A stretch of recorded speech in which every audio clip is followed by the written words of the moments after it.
সরকার তো এমনি প্রচন্ড চাপে আছে, তো আমাদের পক্ষ থেকে যদি আরো চাপ দেয়, ইনশাআল্লাহ ঘোষণাপত্রের জন্য আমরা খুব সিরিয়াস। এই বিষয়ে আপনারা যেটা প্রত্যাশা করছেন চাপ বাড়ানো, ইনশাআল্লাহ আমরা চাপ বাড়াবো এবং আশা করি যেহেতু জুলাই 1 বছর পর আবার ফিরে এসেছে বাংলাদেশের আপন মানুষ এবং জুলাই যারা সম্পৃক্ত ছিল সকলে এই বিষয়ে সচেতন হবে, সচেষ্ট হবে এবং আমরা প্রত্যাশা করব এই জুলাইয়ের মধ্যে সরকার এই ঘোষণাপত্র প্রকাশ করবে ইনশাআল্লাহ। দেখুন, আমার ব্যক্তিগত মতামত হচ্ছে কোন দল এটি ঘোষণা করাটা যৌক্তিক হবে না। এটি রাষ্ট্রীয় বিষয়, এটি সকলের ঐক্যমতের ভিত্তিতে ঘোষণা করা উচিত। তো সেখানে সরকার উদ্যোগ নেবে, কারণ সরকার তো স্বাভাবিক প্রক্রিয়ার কোনো সরকার ছিল না। একটি রক্তের উপর, শহীদদের উপর, ত্যাগের উপর যে বাংলাদেশটি নির্মিত হয়েছে, সেই রক্তের উপরই সরকার বসেছে। তো সে বিপ্লব এবং ত্যাগকে ধারণ করবে এবং সরকারের পক্ষ থেকে উদ্যোগ নিবে। আমরা ছাত্র শিবিরের পক্ষ থেকে এই উদাত্ত আহ্বান জানাচ্ছি। আমরা আমাদের দলীয় অংশ থেকে অবশ্যই আমরা দাবি উত্থাপন করছি এবং এই দাবিকে আরো জোরালো করব এবং সেটা আন্দোলনের রূপ নিব।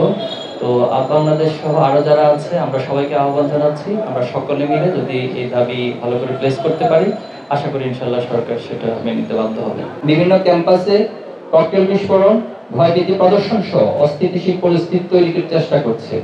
অনেক ক্ষেত্রে বিশ্ববিদ্যালয় প্রশাসনও অদৃশ্য ইশারা নির্বাচন দিতে গড়িমসি করছে, যা অত্যন্ত আশঙ্কাজনক। আমরা স্পষ্ট ভাষায় বলতে চাই, ছাত্র সংসদ নির্বাচন বানচালের চেষ্টা ফ্যাসিবাদী আচরণের বহিঃপ্রকাশ, যা দেশপ্রেমিক সচেতন ছাত্র সমাজ কখনোই মেনে নেবে না। আমরা অতি দ্রুত সকল ক্যাম্পাসে ছাত্র সংঘ নির্বাচনের সুস্পষ্ট রোডম্যাপ ঘোষণা এবং তার আলোকে কার্যকর পদক্ষেপ গ্রহণের জন্য জোর দাবি জানাচ্ছি। দর্শনের মতো ঘটনা একটু নৈতিক ব্যাপারে পরিণত হয়েছে। 8 বছরের শিশু আসিয়া, গণ অভ্যুত্থানের শহীদ জসিমউদ্দিনের মেয়ে লামিয়া এবং গতকাল এক হিন্দু যুবতী ছাড়াও সারা দেশে বিভিন্ন স্থানে স্কুল কলেজ পড়ুয়া শিক্ষার্থী, পরীক্ষার্থী, গৃহবধূ, গৃহকর্মী সহ অসংখ্য দর্শনের ঘটনা ঘটছে, যার অধিকাংশই ঘটছে বিভিন্ন রাজনৈতিক দলের ছত্রছায়া। পাশাপাশি 5ই আগস্ট পরবর্তী বিভিন্ন ক্যাম্পাসে পরিকল্পিতভাবে বিশৃঙ্খলা তৈরির অপচেষ্টা চালানো হচ্ছে।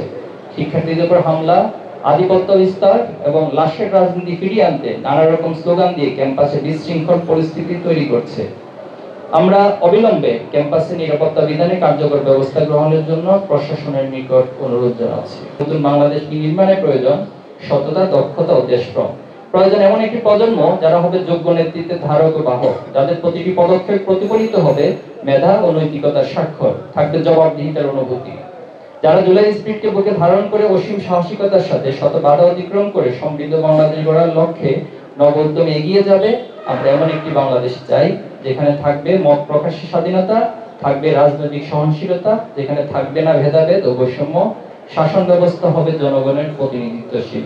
আমরা শহীদদের স্বপ্নের আলোকে একটি ন্যায়ভিত্তিক সমাজ ব্যবস্থা প্রতিষ্ঠা, ফ্যাসিবাদের বিলোপ, দেশের স্বাধীন ও সার্বভৌমত্ব রক্ষা এবং সকল নাগরিকের জন্য নিরাপদ, মর্যাদাপূর্ণ, সম্প্রীতির বাংলাদেশ গড়ে তুলতে চাই।